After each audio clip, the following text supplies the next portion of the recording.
welcome you all on board.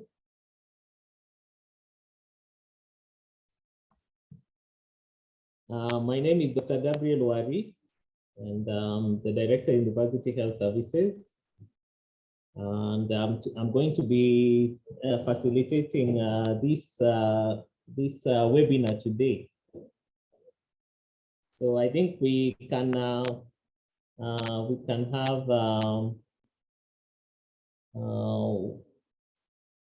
before we begin this meeting, I would want to request a volunteer to guide us in a word of prayer as we start off.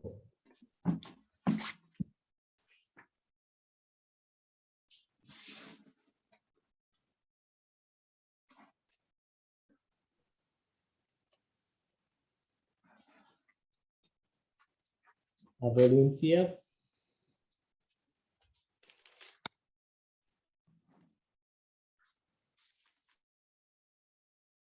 So in the absence of a volunteer, I think I'm going to lead us in a word of prayer as we start this meeting. So let's pray. Heavenly Father, I come before thy presence this morning, thanking you for life, for health, and for giving us this opportunity to come and join together in this learning webinar. Lord, we thank you for the university. We thank you for the facilitator who is about to give us a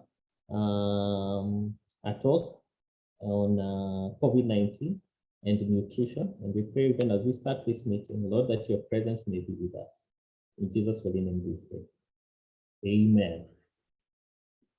Yeah, so I'm excited to see all of you, and I know others are coming in.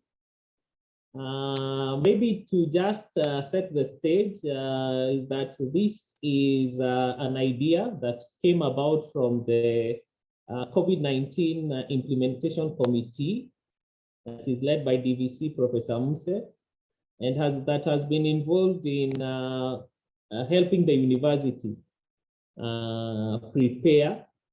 And you remember there was a time of a lot of anxiety.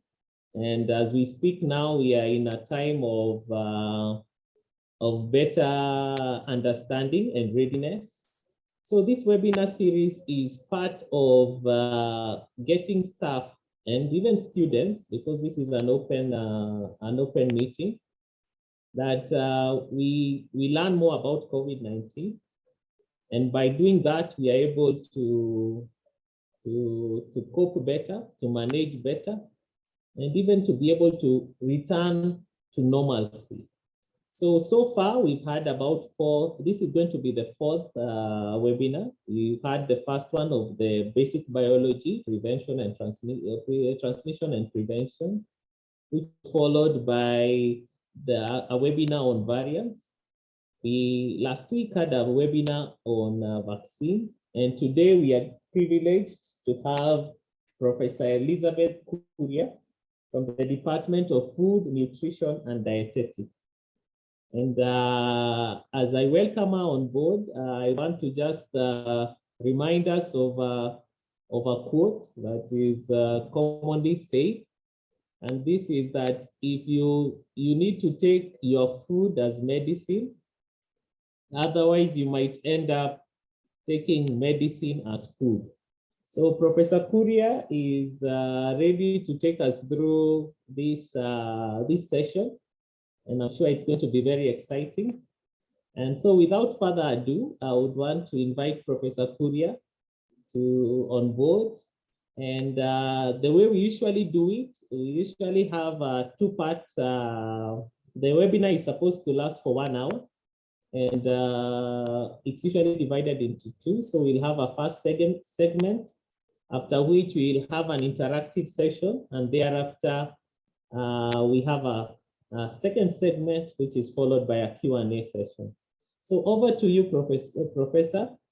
Welcome, and thank you for honoring our invitation to join this meeting. Thank you so much. I'm happy to be here today. I've been looking forward to this day, and I believe it's going to be a good session with us as we go through it. And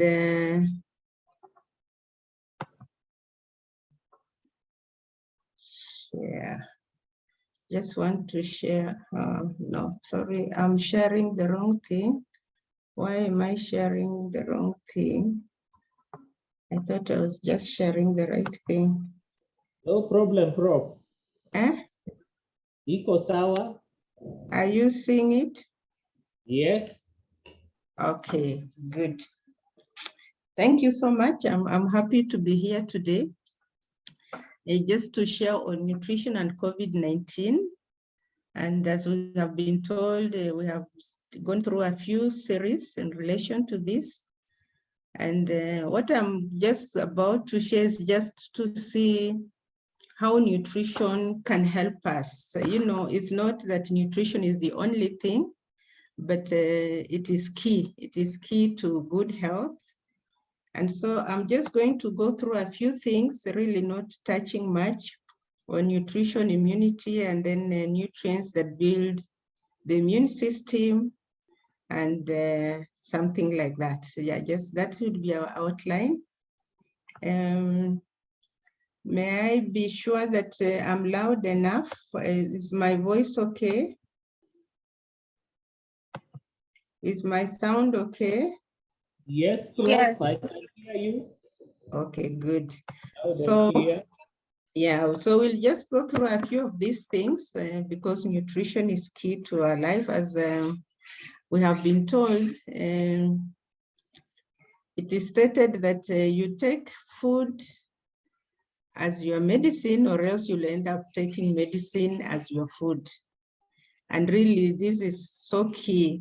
I've taught nutrition for so long, but I teach it as a profession, but I also believe in it. So it's not that I teach it, but I believe in what nutrition is. So we'll just look a bit at that. I'll start off by just looking at, when we are talking of healthy food pyramid or good nutrition, there are a few things we talk about which we shall look at, like the foods we eat, should we eat most of, and what should we eat least of. Good nutrition, in essence, encompasses just having a healthy, you know, a diversified diet. That is what is key, and that is what is important. So we'll go through a bit of this as we go along. And as we have said, let's have the questions. So when the questions are there, then we shall be in a position to respond to them. I'll just start off by looking at, when we are looking at nutrition, we look at two major nutrients that we require. We require for the body to function. What is nutrition in essence? Nutrition is just looking at or studying or looking at how the food we consume, what the process it goes through from intake to assimilation of nutrients and to the release of waste, of you know, the waste. So it is what we consume, how the food goes into the system, what it does for us, and then how it is eliminated. So in order for us to look at nutrition, then we look at what is key in terms of nutrition. We look, the nutrients we need, we normally split them into two. We talk of macronutrients and micronutrients. The macronutrients are those nutrients that we require in large amounts. They are required by the body, but we require them in large amounts. And these are like the carbohydrates. Carbohydrates, we talk of sugar, starch, fiber, but now this includes, like when we are talking of maize, the cereals, you know, the grains, they are high in carbohydrates. The starches, the roots, you know, cassava, potatoes, all those would refer to them as starches. They are high in carbohydrates, and we need carbohydrates for energy. So we require it in high amounts, and we require it, you know, for the body to function well. Then we need proteins. Proteins consist of amino acids. And these proteins are, we have what we refer to as the essential amino acids and non-essential. Non-essential are the ones the body is able to make, but the essential ones, they must be provided in the diet. If they are not provided, then the body cannot build the various cells as it should. Then we have what we refer to as fats or lipids. And then we have water, that we need them in large amounts, and they are key for us. Then we have the micronutrients. Micronutrients are key for us, they are essential, but it's just that they are required in small amounts. It's not that they are not important, they are micro, they are just required, but in small amounts, and they're essential for the body to function well. So we have the vitamins, we have the fat soluble, and the water soluble nutrients are vitamins. Now the fat soluble ones can be stored in the body for some time, but the water soluble ones must be taken consistently for the body to function well. So you must have them and have them on a continuous basis for the body to function properly. Then we have the minerals, and there are various minerals, and we'll try to look at a few of them. I'll just go straight to, because we are focusing on COVID-19, I'll just go straight to, when we are talking of nutrition, healthy nutrition consists of you just consuming food in a diversified diet, consuming a variety of foods. When you consume a variety of foods, you are likely to get all the nutrients, because no food has all nutrients. So we need different foods for us to be able to be, for our bodies to function well. And a diet that is rich in plant-based foods, limited amino acids, processed foods, and you have less processed food, less added sugars and fat, is more likely to be healthy. But we will look at a few of these, what they are. And then a healthy diet is just one which consists of antioxidants. It has antioxidants and phytochemicals. In other words, it is able to have chemicals that are able to detoxify or remove toxins. And that's why we talk of antioxidants and phytochemicals.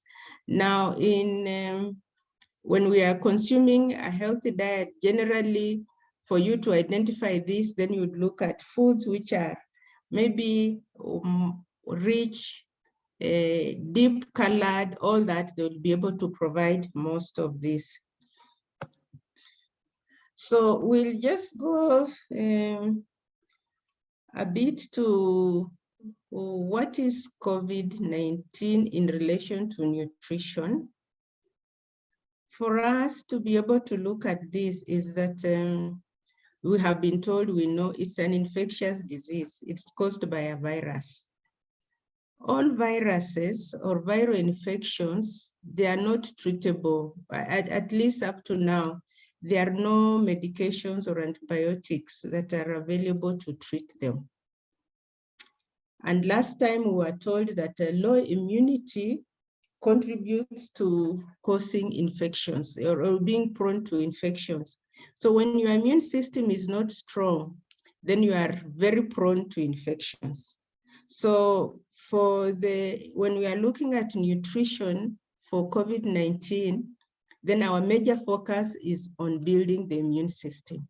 You want the immune system to be strong enough so that that immune system is able to resist infections, or it's able to deal with those infections as they come.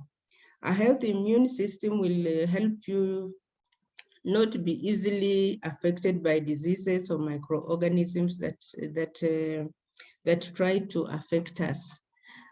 And I think you can even look at it in terms of even in your own life, in the family, in the interactions. If there is, for example, in the family, you have common cold.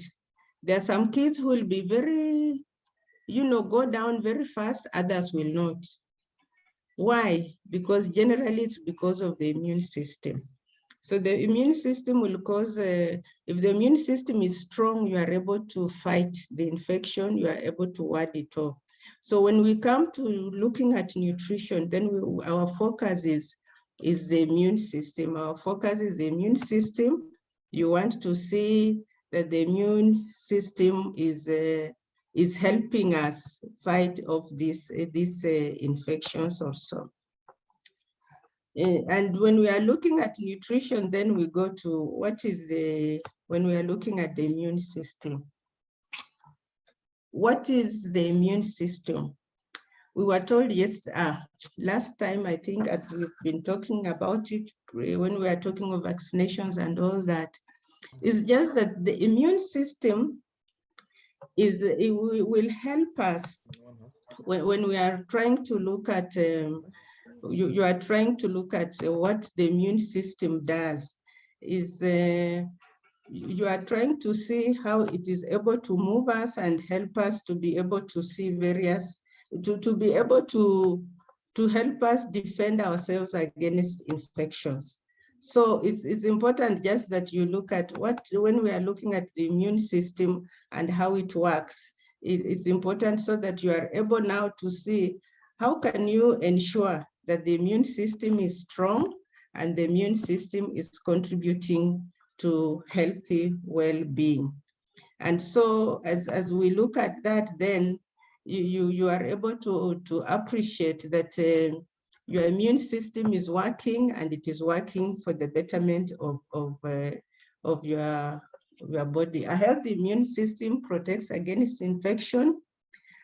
A weak immune system leads to being prone to infections.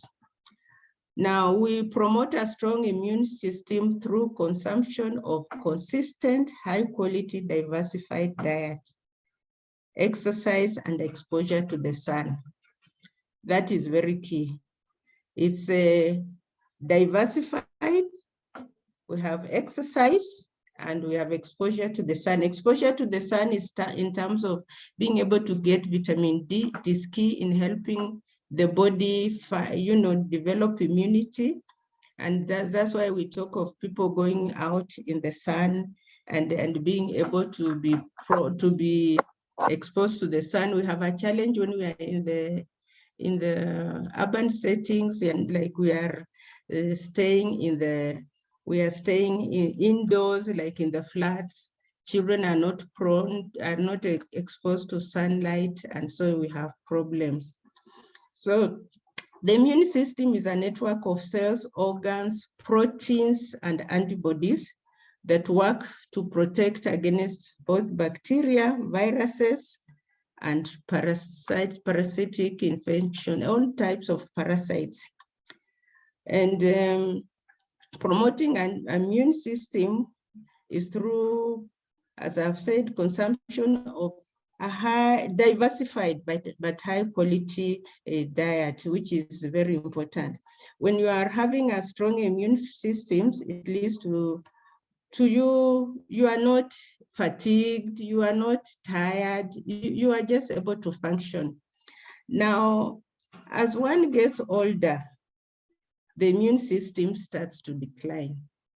As you become older, as you start getting older, your immune system declines. So as you get older, then you should be in a position to build your immune system so that you are able to fight those infections that come about. Now, you build your immune system consistently. You don't wait to be sick to strengthen it. And that's why during COVID-19, as it started, you had a lot of talk about the aged, because it was when you are older, your immune system you are not able to respond quickly. The immune system, even when you take corrective measures, it will take longer. So that's why there was a lot of talk on, if you are old, above 58, stay in the house. Because when you are infected, you are weaker, your system can't fight. And so as you age, then you take care of it. Now, you build your immune system continually. You don't wait to be sick to strengthen it. And that's why you had a lot of talk, like from the beginning, that those who have conditions, they are most prone. So you must make sure you are not being in touch with people, you are not interacting, you are not going out to mix in groups, in gatherings. Why? Because if you have condition, you have like diabetes, you are more prone to infections. Your immune system is low. And that's why it was, if you have a condition, don't move. And even now, of course, we have improved, we have gone so far, but even now we still say if you are elderly, you should be very cautious. And if you have a condition, then you should also be extremely cautious, because you need to protect yourself. You are more prone to the infections that you get. And we have said that COVID-19 is viral. So because it is a virus, it has no treatment. So it's only your immune system which fights it. And that's why when they're talking of vaccination, it's important to build your system to be able to fight against it. Now I'll just look at maybe some, do I go to the food habits that we can, yeah, maybe I'll just talk, I'll go back a bit. I think I'll talk on, before I go to, I think I've moved so fast. How did I run there? I'll look at habits that weaken the immune system. You need an immune system to fight off infections and all that. Now, what are some of the habits which are food related that contribute to weaken the immune system? One is poor sleep. A normal person, you should sleep 8 hours, average 9. The younger, very young kids sleep longer. But a normal average person, adult, should sleep around 8 hours. So you can sleep maybe 5, 6, 7 hours one day, but the general, in a week, if you put all your hours you have slept, should be around 8. Because, God created us to rest. The Bible says he gives his people sleep. If you are not sleeping enough, your immune system weakens. There are things like serotonin or whatever, which help you develop your immune system. So if you're having less sleep, it just causes your immune system to be weak. So this issue of you are a very active person, you work long hours, you transnight, those are things you should take care of. If you want to be healthy, then you avoid sleeping less hours. Children coming from school, they should be you should just make sure they are sleeping around 8 hours. Even when they have homework, then let them eat very quickly and they sleep. Because by 6 they are on the road, or by 5 a.m. depending. So good sleep is important. Then inactivity. When you are inactive, your lymph system is not working well, so the immune system is weak. And that's why we say exercise is very important. Then overwork and minimal rest, I think they'll contribute to that. Then stress. Stress weakens the immune system, whatever stress it is. And you see, stress can be from positive things and from negative. Generally, we focus on it when we are looking at the negative things. Sorry, I have also jumped again. I'm so sorry. I think I'm just touching some things. Stress can be good stress. Like, for example, if today I'm promoted from KU and I become the VC, I'll be experiencing stress, but it's positive. If today I start earning 2 million shillings per month, it is good, but it will be contributing negatively. Yeah, because something good can also bring stress. Then of course there's stress in the negative, which we all know. But it's good for us to realize when you have a significant change in your life, even for the good, just know there'll be some stress and you have to know how to manage it. Then we have excessive consumption of alcohol and smoking. I think there's so much on that, but it weakens the immune system. So those are some habits which are important. Now I'll talk of what is more critical in terms of nutrition. High consumption of sugars. Sugars, we are talking of the normal sugar, like what we put in tea or what we put in, just what the table sugar. Or what we refer to as sucrose. I'll try just to be in the layman language today. So when you are taking high consumption of sugars, sugar depletes the immune system. The information we have from research and other things which have been done is that if you consume an average of like 30 teaspoons of sugar, then you deplete your immune system. You almost completely deplete your immune system. If you consume like 10 teaspoons of sugar in a day, in 24 hours, you reduce your immune system by a third. It's like this. You consume, what can I say? The teaspoon we are talking about is the standard teaspoons, is the small teaspoon we use for, sugar.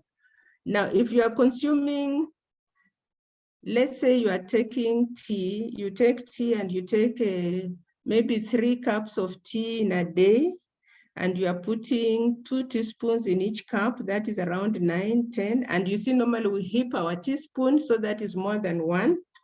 So if you are taking like that, you take tea in the morning, lunch at 10, then maybe some other time, you have already taken 10 teaspoons. If you take a soda, the small soda, I think it is how many? 230 mils.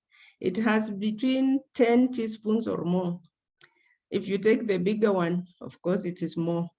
If so, taking, and now you consider the sugar you put not just in the tea, you have sugar in the, maybe if you have a pancake or you have a mandazi. So taking 10 teaspoons of sugar is very easy. So if for you to take 30, it is so easy, and it depletes the immune system. White sugar that we have on the table, it is really, it lowers the immune system so badly.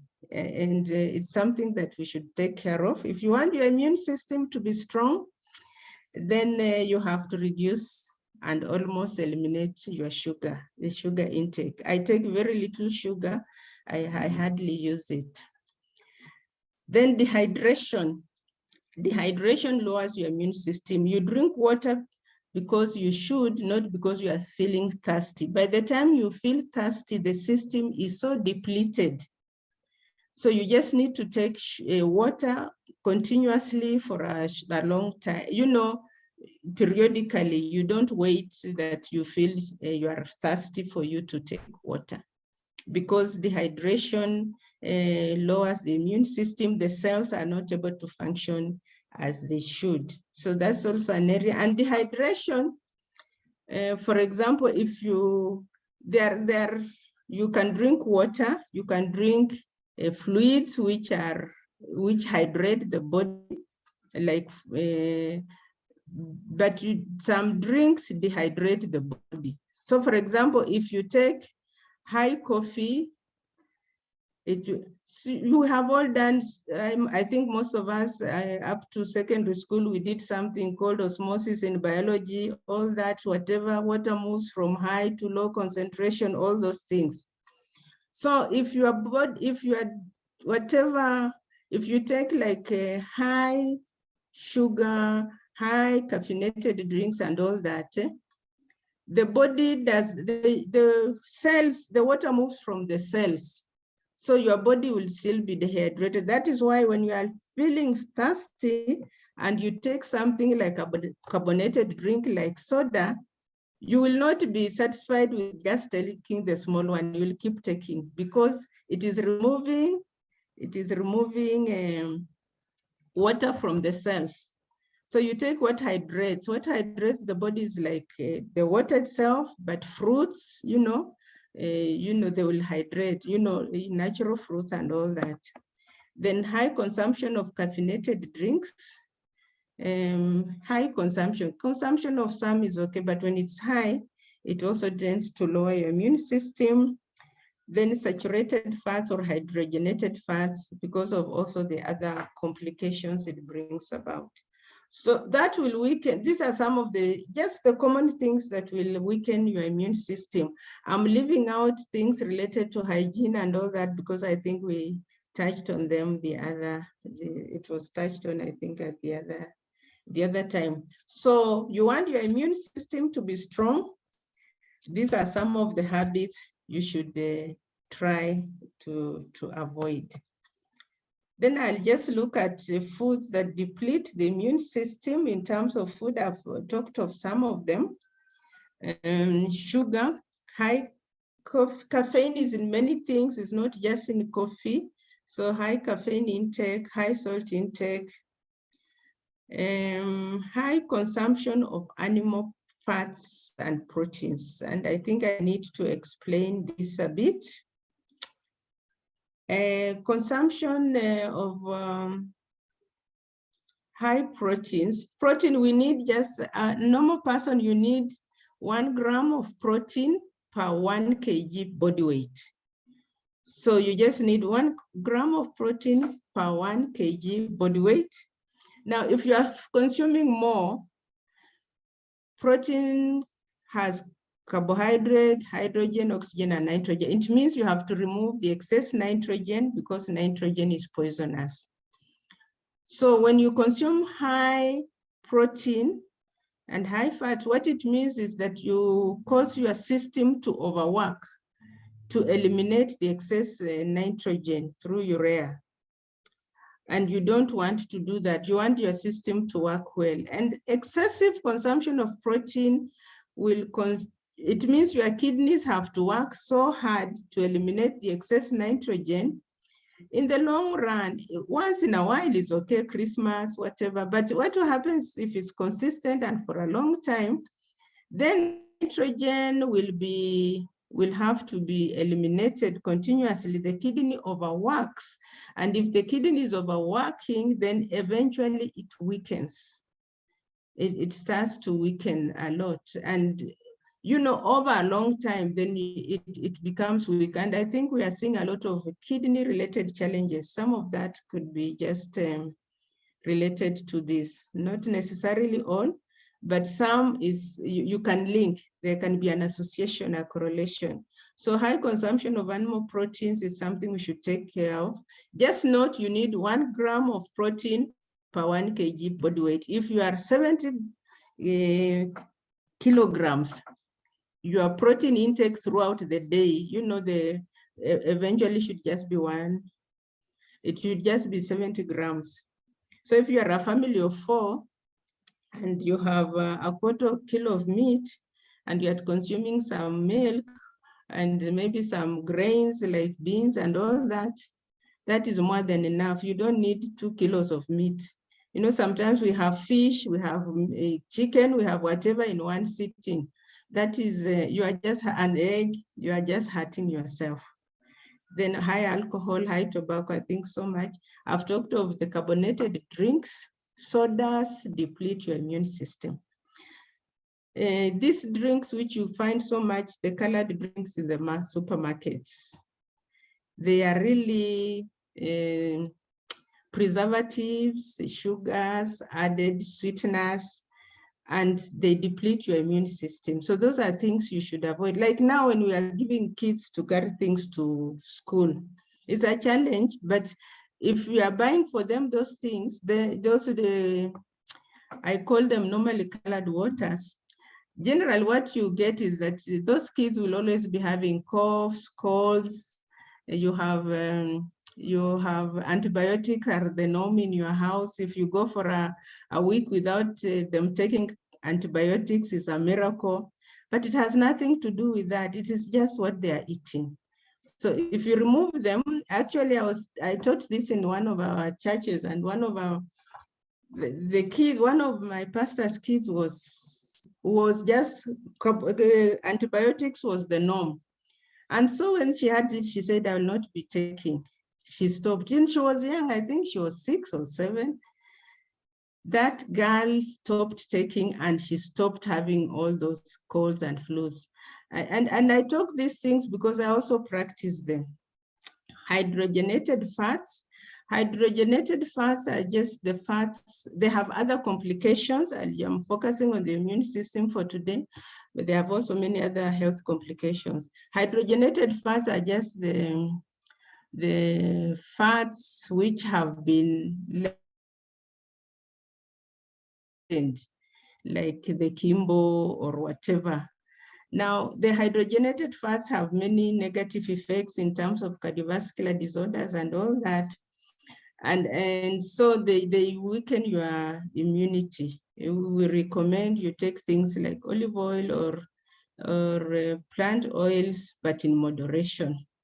Preserved juices, I think I've talked about that. Then if you are on medication, if you have a condition and or you're on medication, because all medicines have side effects. And that's why when you have been hearing, if you are sick, then you should really be careful, avoid mixing in crowds, because your immune system is weak because of that. So high drugs, high medication, your immune system is likely to be weak because of those medications. So you take care of yourself, avoid crowds, avoid whatever. Even if you have gotten the vaccinations, you must, because vaccinations are not 100% proof that of your condition. Then high processed foods. When we talk of processed foods, we talk like the meats, the whatever. The processed foods have a lot of additives, and those additives tend to deplete the immune system. So high processed foods, they should not be something that is on your table. You are taking sausage, bacon, you are taking whatever, all processed foods. Please, if you are able to, limit them. Take when you must, but limit them, because they have a lot of additives, they have a lot of preservatives, they have a lot of colors, they have a lot of things that make them taste sweet. And most of those things lower the immune system. Actually, and some of them are even forbidden in some of the Western countries, but you find they're being used on our markets. So those are things you take care of it by yourself. And when you remove some of this from your system, actually your system becomes very strong.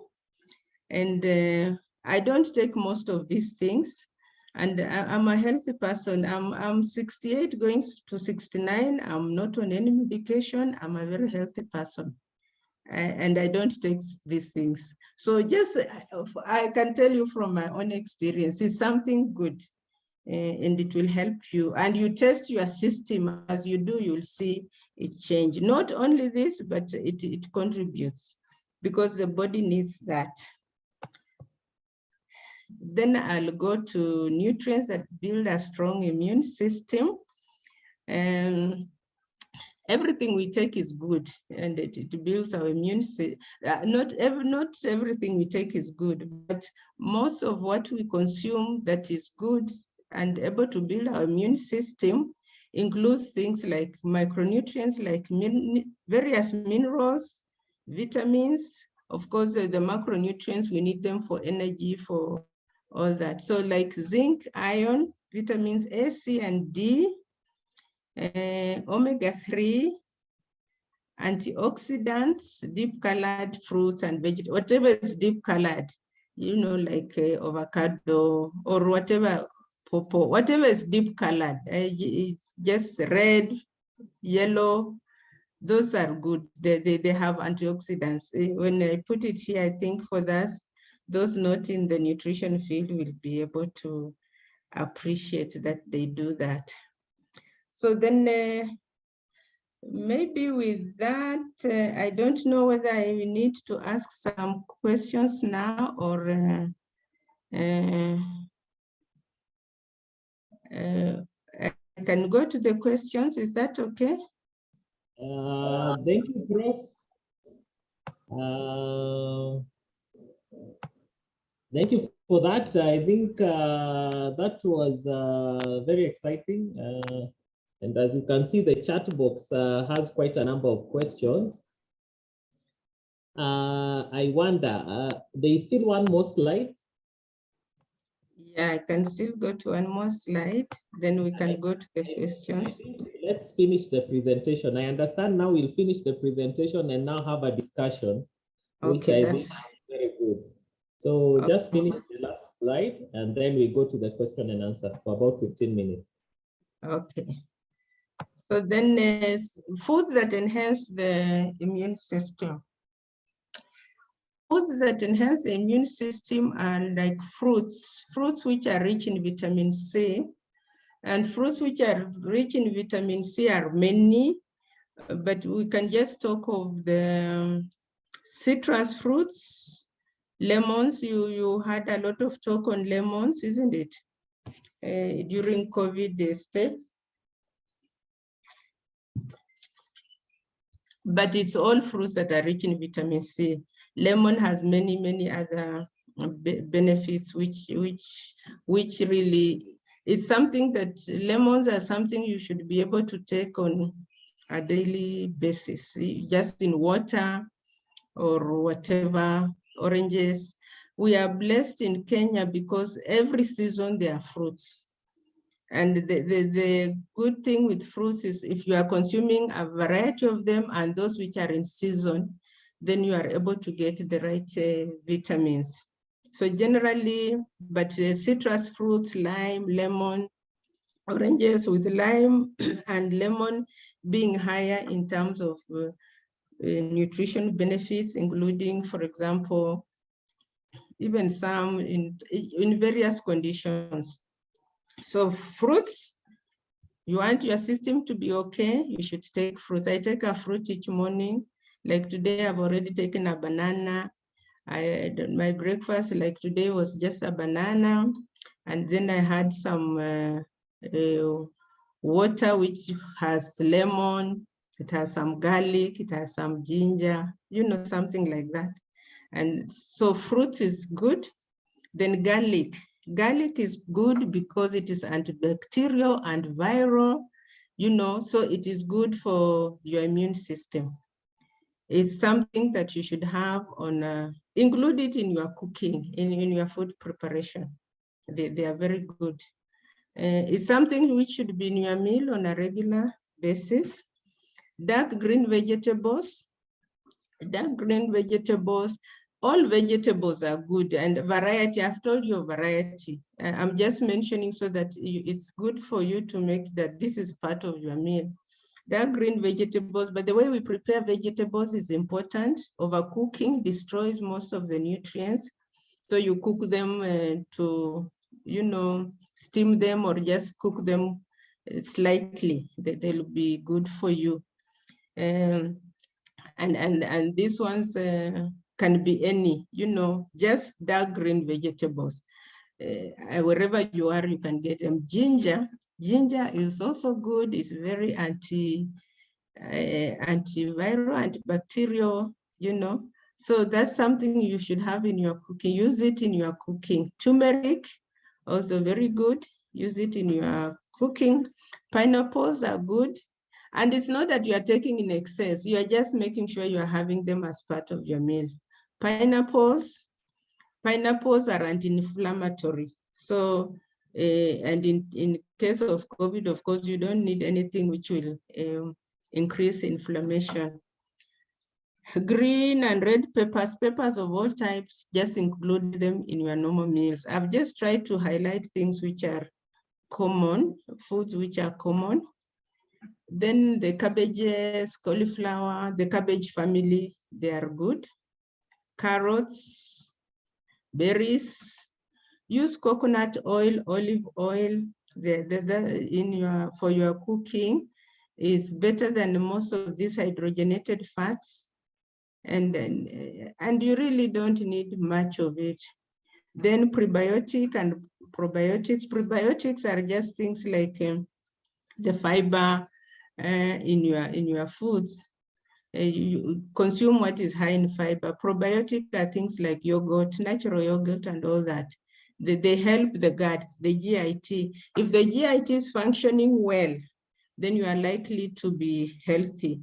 because it says the GIT is the second, gastrointestinal tract is the second brain. So your system should be functioning well. Probiotics and prebiotics help you eliminate wastes. Waste should not remain in the body. When wastes remain in the body, now when you should be able to pass a stool on every day. You should not go for long. Constipation is not healthy. And you should not have waste staying in the body, because when they stay in the body, they get reabsorbed back in the system. They get reabsorbed back in the system. And if they get reabsorbed back in your body, that is why you get challenges, even issues related to colon cancers, all those things. You don't want that to happen. In the case of COVID, you don't want anything that causes you to have another condition. So you make sure your gastrointestinal tract is healthy. So taking probiotics and prebiotics is good. The nuts, seeds, grains, these are high in zinc, high in selenium, and zinc and selenium is very key for the immune system. So for example, nuts, seeds, all grains, seeds of every kind. Like if you are taking watermelon, you eat the seeds. The seeds are what is high in zinc, yeah? So whatever is high in zinc, fruits that have, if you are taking a passion fruit, then it has zinc. There's seeds. So you take the seeds which are supposed to be eaten, you eat them, they're good. And selenium, they build the immune system. Sunlight is important. Exposure to sunlight for us, we should not have a problem. But you realize that we stay a lot in offices. Like now, you are in KU, you are working in the admin, you are staying in those offices. Lunchtime, you are eating in the office. Actually, lunchtime, everybody should leave the office and go outside. If I had the powers, I would just say lunchtime, walk out. Break time, go out for 10, 20 minutes. You know, because you need the sun, you need exposure to the sun, cod liver oil, such things. These are good, they enhance your immune system. I think the rest may be omega-3 fatty acids, what you in fish, you know, is very good for you.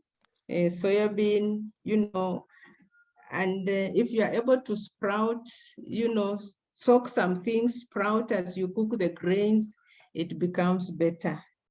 I think what is high in vitamin A, and all these are, or some of these are here. Whatever is high in vitamin A supports the immune system, vitamin C, vitamin D, omega-3 fatty acids. Yeah, I think I've just tried to touch on that, and maybe I'll answer the rest when now we go to the questions. Thank you, Professor. I think that was a very good presentation, very simplified. I think for somebody who is not in the nutritional field, we have all been able to pick something. And I think that is really the function of these webinars. I want, maybe as you sip a glass of water, or yes, a glass of water, we can go to the questions so that we address the issues. And I have seen actually in this last slide, you've dealt with some of the questions. And maybe just starting off, I can see there is Kirimi Francis. He appreciates the content is very informative and educative. And then there is the question of share more on appropriate cost-effective foods that can be taken to make our immune system more resilient, or to boost our systems to fight off COVID. So I think this last slide, actually, you've dealt with that quite extensively. And I think it's something to do with the investment choices. So a conscious choosing of the types of food we eat. So I think, Francis, this last slide has dealt with that. Maybe going to Mary's question. Prof, how does age affect my immune system? What if I'm taking the right diet? Will I still have a problem? So over to you, Prof. Okay, what does age? May I just get it so that I read it? As you Yes. age, when you are young, you are very strong, healthy, running all over. As you age, your systems, all your systems start slowing down. All your systems start slowing down. And because all your systems start slowing down, even your ability to build your immune system also starts slowing down.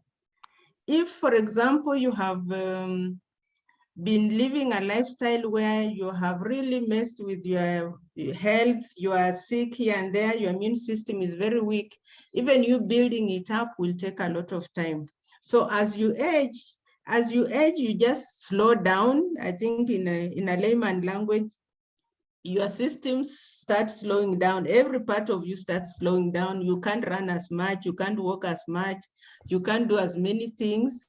And so also your immune system is not able to function as strong. But what if I'm taking the right diet? Will I still have a problem? You see, the immune system, you build it consistently. So it's not like now because I'm strong and healthy today, tomorrow I can, it's a continuous thing. You don't have breaks. So you just continue building it. If you stop, yeah, you'll have a problem. And you see, of course, there are many other conditions which are not because told you, if you build your immune system, even when conditions come, you see, like even with this COVID, many of us have had COVID and we have not even known. Because if you have a very strong immune system, it has come and you have been able just to ward it off without you even knowing. So even when we are talking of numbers, the most people have gotten COVID knowingly or unknowingly. If your immune system is strong, it is able to fight. And if your food consumption is that way, then it just means that you are still building it so you don't get so down.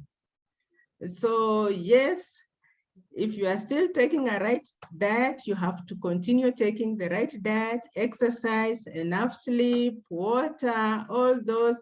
Make sure you are passing your stool regularly, all that, so that your immune system remains steady.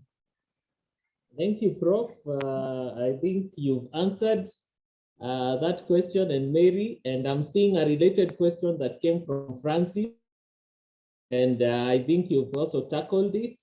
Then we have Cyrene Kimutai raising an interesting one. Kindly, Professor, mention on the foods we should take before we go to bed. Okay. I think we have the food we should take before you go to bed. Yes. The general eating pattern, the best way. I don't know, we don't do it. I don't know who told us, but the best eating pattern is you eat breakfast as a king, a heavy breakfast, because you are going to work. You use your brain, your activities in the morning most. So you should have a very heavy breakfast, but it's unfortunate. Normally people have very light breakfasts.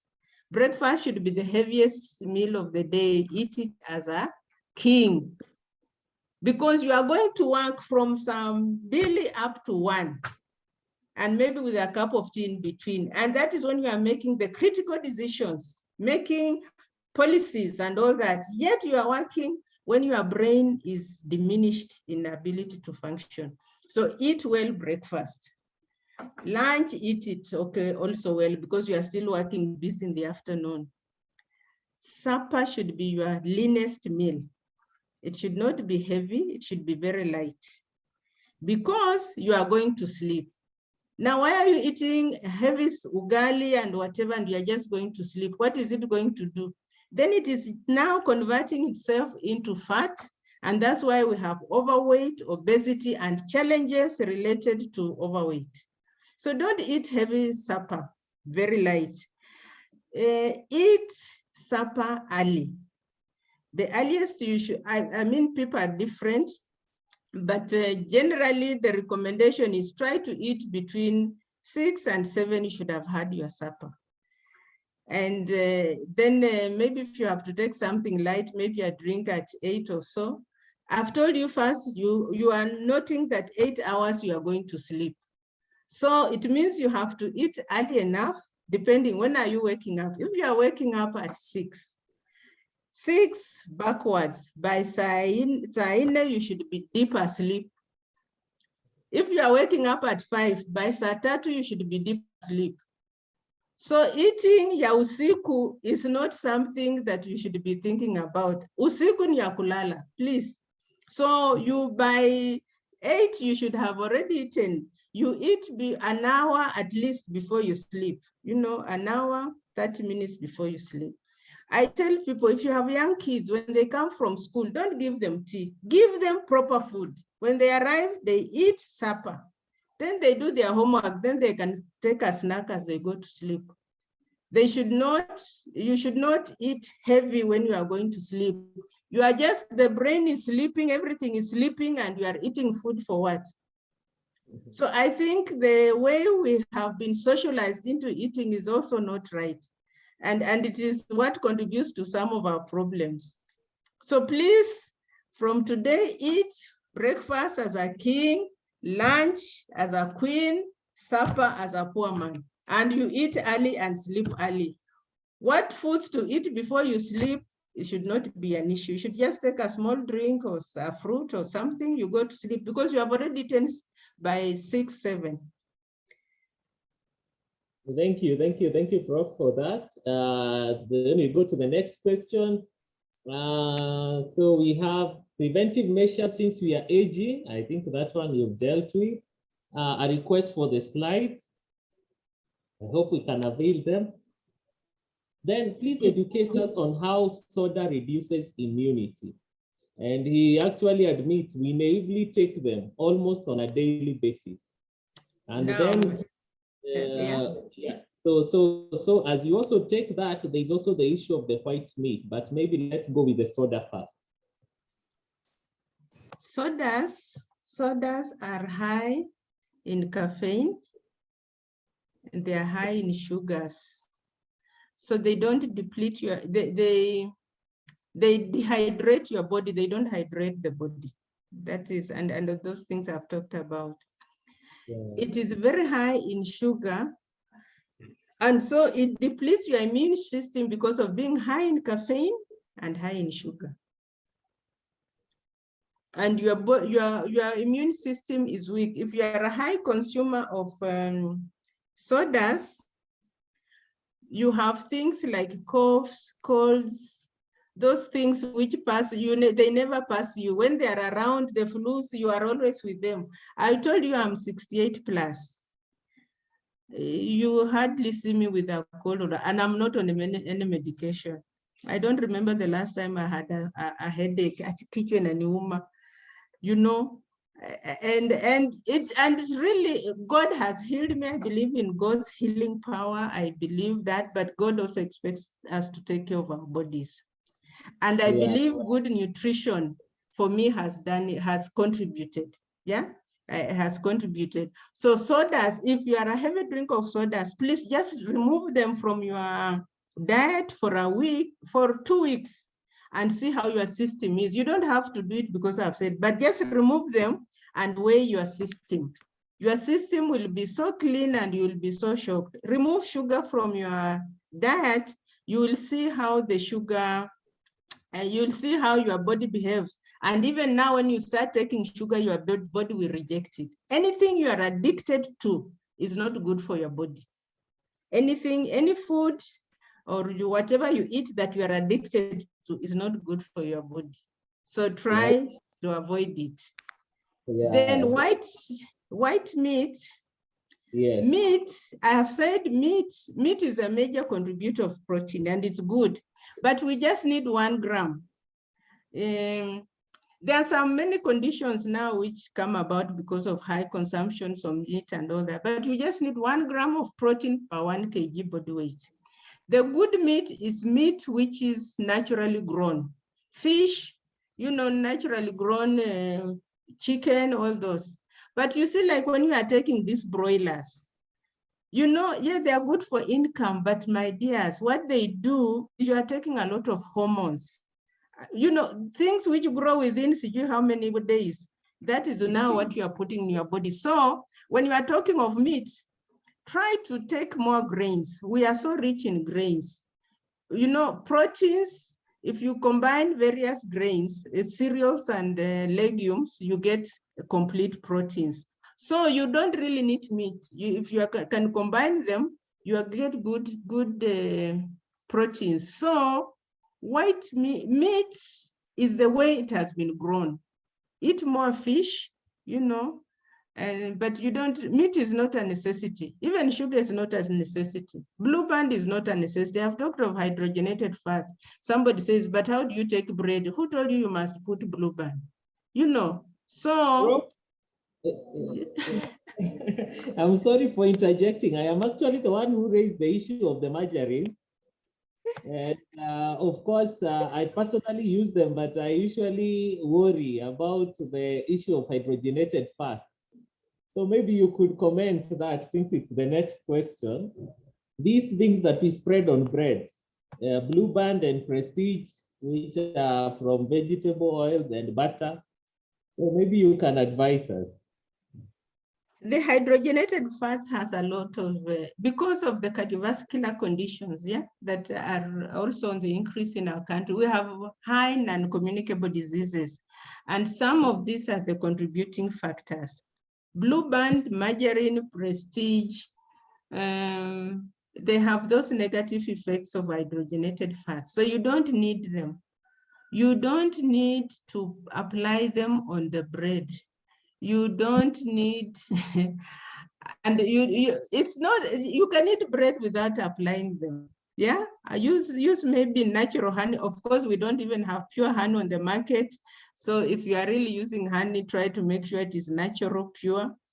And just try to, for example, if I'm taking bread, may I tell you what I use? If I'm taking bread, I take avocado and I apply the avocado on the bread. I hardly take bread, but if I take, I'll apply avocado, or I'll cut a mango and use the mango in between and I consume. But I don't apply those things. Unfortunately, if you visit me, I will not even have them. So you will not even test them in my house. So just, you don't, simply because something is on the market doesn't mean you have to use it. Yeah. And simply because you are visiting somewhere and they're offering soda doesn't mean you must take. I don't take. Even if I come to a function, I will not take. I'll take. Thank you, Prof. I think we are well advised and educated. Going to be able to use food supplements to boost the immunity. And if yes, how long should one use them? Now, I'll talk on food supplements. In food supplements, I want to start with they are not bad. If you are deficient in a nutrient and you have gone, the doctor has checked you, you have gone for the lab test, they say you are low in calcium. The doctor will advise you to take calcium maybe for a month. You go back, they check, they say the calcium levels are okay, you stop taking. If you have not been tested that you are low in a nutrient, you don't need a food supplement. Because food supplements, anything that is fat soluble doesn't get eliminated from the system. Some of these food supplements are fat soluble.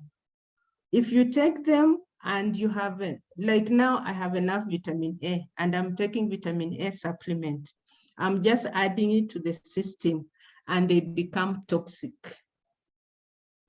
And that toxicity is not able to be removed. People have been sick because of taking food supplements in the imagination that they're building the immune system. And food supplements are only advisable when, surely if you can buy food supplements, you can go for a lab test to see what you are deficient in. And if you are deficient, then you are just given what you require. Then you will be tested again. If you are okay, you stop. But if you are just taking them for health purposes, you are hurting yourself, and likely you are having complications in your, you'll see complications in your system. They take time to come about, and they will be not good.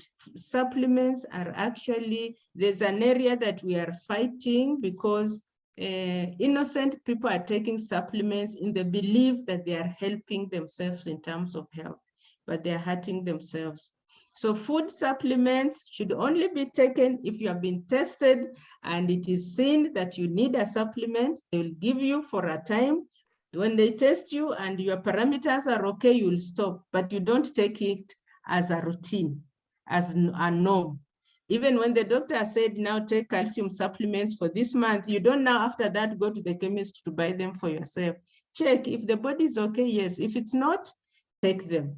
But it is not, you don't have, I don't take any food supplements. So because I don't need them, my parameters are okay. Just go check, have something taken, and they will tell you, yeah, your calcium is low, you are low in this, iron is low. Then you'll get a supplement. Once it builds up, because they get, I taught this on supplements in a church, and what happened, the pastor was so shocked because he said, I have a patient in hospital and she says she has been on supplements and she doesn't know why she's sick. But the reason she was sick was because she was on supplements. You don't medicate yourself with supplements, very dangerous.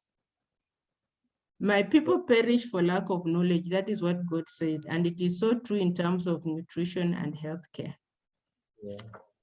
Thank you, Prof. I think this is really important, and I think the commercial aspect of the supplements, and particularly these companies that call themselves multi-marketing, I think they have really taken advantage of people's fears, and instead people spend money and actually are not getting better. So another question, are peppers the same as chilies? Yes, chilies, pepper, pili hoho, the small pili, yeah, they are the same, those ones. So the other one is we usually take most of these vegetables and fruits, but the main problem is how they are grown, with so much pesticides being used by farmers. So I think this is a general and in the macro level. Prof, I don't know what you'd say about this. Yeah, I think we take vegetables and fruits, and there's a lot of pesticides being used. So we also have to take it with caution. If you have a garden, plant some of these things. Of course, if you don't have, then you have to rely. But what I say, if you go to the market and you are buying sukuma wiki, or you are buying spinach, if you get those ones which are looking extremely good, be very cautious. If you have those ones which have like 2 holes and all that, those ones are more healthy. Because the shiny ones you are getting in the supermarket, whatever, those are the ones which are really grown with pesticides. So when you go like now, this season now, and you get very blooming ones, just know, these ones are like this. So now you look for the ones which look a bit sick. They will be the better ones. For fruits, it's more difficult, but for fruits, if you get fruits which have been eaten by some insects, you know, those ones are better. It means they have not had pesticides. But when you get the good, smooth, everything is okay, they are likely to have be high in pesticides. It's tricky, but we just keep educating ourselves, but we need them. But if you are in a position to grow, if you have a vegetable garden, you know, these days people are growing even in a sack, grow some spinach, a few things. I grow most of my vegetables. I get most of them just from where I'm staying or from the shamba. I try not to a number of fruits, but some fruits you just have to buy. But those are some of the things you just try to look what is maybe less, because you have to make a choice yourself. You see, you cannot say everything has pesticides. You have to see how can you choose which is not really heavy in pesticides. For vegetables, sukuma wiki, the ones which have a bit of holes, they look a bit whatever, they are the better option. From a layman's recommendation. Thank you, Prof. I think that is practical. It's been really a presentation that is really something that you can start doing today. And I can see a lot of appreciation on the chat box, and from myself and on behalf of the committee, I think we really appreciate you and this presentation. We also want to appreciate everybody who has attended. I think we have all carried a lot home with us. So thank you. I want to remind you that next Friday we have another presentation, and come with your questions, and it's going to be as exciting as this one. So thank you very much, Prof. Doctor, Yes. Doctor, may I say something before you finish? There's a Yes. question on Royco spices. Okay. Yeah, may I just respond to that person? I think needs an answer. Yes, now, Royco spices, they have a lot of negative things. They are good ones, but generally most of the spices we have on the market, some of them are dangerous. So the best thing is if you use them, use in very low moderation. But if you need spices, use the natural spices. Use dhania, use pilipili hoho, use whatever. Use most of the natural, the garlic I've talked about. Use most of those so that you are not forced to use now the Roycos and all that. Turmeric is good, but also in moderation. Yeah, maybe for another time, Daktari, we may talk more now. So thank you so much.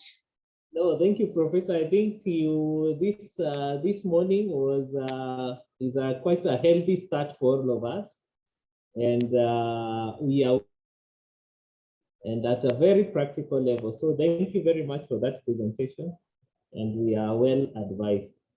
So thank you, Prof. We wish you a good day. To all of us, I wish you also a good day. God bless you, and see you next Friday on the same platform. Thank you. Thank you. God bless you. It was a pleasure. Sawa sawa. Bye bye. Bye bye.